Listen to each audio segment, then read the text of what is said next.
Hi hello good morning. ഇത് എൻ്റെ വീടിൻ്റെ താഴത്തുള്ളൊരു പറമ്പാണ്, ഒരു അച്ചായൻ്റെ പറമ്പാണ് കേട്ടോ. അവർ ഈ പറമ്പെടുത്തിട്ട് ഇതുപോലെ കുറേ ചെടികളും മരങ്ങളൊക്കെ വെച്ച് പിടിപ്പിച്ചതാണ്. കാണാനൊക്കെ നല്ല ഭംഗിയാണ് കേട്ടോ. ഇതിൻ്റെ ഉള്ളിൽ നമ്മൾ കാണാത്ത കുറേ ചെടികളും ഒരുപാട് മരങ്ങളും ഉണ്ട്. എനിക്ക് അതിൻ്റെ ഒന്നും പേരൊന്നും അറിയില്ല. പിന്നെ ഇതാ ഇവിടെ ഒരുപാട് പുല്ലൊക്കെ കുറേ കിളിർത്തിട്ടുണ്ട്. അപ്പോൾ അതൊക്കെ വൃത്തിയാക്കാൻ വേണ്ടി ഒരു ചേട്ടനുണ്ട്.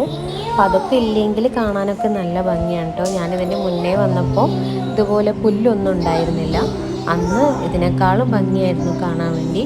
ഒരുപാട് കുരുമുളകും അതുപോലെ ഷുഗർ നമുക്ക് കുറക്കാനുള്ള ഒരു കായേൻ്റെ ഒരു മരങ്ങളും അങ്ങനെ ഒരുപാട് നമുക്ക് അറിയാത്തതായിട്ടുള്ള വ്യത്യസ്തമായ ഒരുപാട് മരങ്ങളൊക്കെ ഉണ്ട് ഇതിൻ്റെ ഉള്ളിൽ.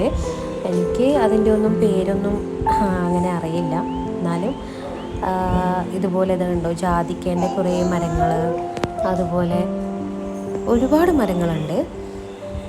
ഇതിൻ്റെ ഉള്ളിലേക്ക് കയറി വരുമ്പോൾ തന്നെ മനസ്സിനൊരു ഭയങ്കര ഒരു പോസിറ്റീവ് എനർജിയാണ്. കാരണം അത്രയും നല്ല ഒരു പ്രകൃതി രമണീയമായ സ്ഥലം തന്നെയാണ്. ഭയങ്കര ഒരു മനസ്സിന് തന്നെ നല്ലൊരു കുളിർമ കിട്ടും ഇതിൻ്റെ ഉള്ളിലേക്ക് കയറി കഴിഞ്ഞാൽ. ഇവിടെ പണിക്കാർ വന്നു കഴിഞ്ഞാൽ മാത്രമേ നമുക്ക് ഇതിൻ്റെ ഉള്ളിലേക്ക് കയറാൻ പറ്റൂ. കാരണം അത് അവരവിടെ ലോക്ക് ചെയ്തിട്ട് പോകും. അങ്ങനെ ഇതാ അത് കണ്ടോ, റൂട്ടിൽ നിന്ന് മുതൽ മുകളിലേക്ക് തുടങ്ങുന്ന ചക്ക, അങ്ങനെ കുറേ വെറൈറ്റി ഒക്കെ ഉണ്ട് ഇവിടെ. അപ്പോൾ ഓക്കെ, ടാറ്റ ബൈ ബൈ, ഇത്രയേ ഉള്ളൂ. എല്ലാവരും ഇഷ്ടപ്പെട്ട ലൈക്ക് ആൻഡ് സബ്സ്ക്രൈബ്.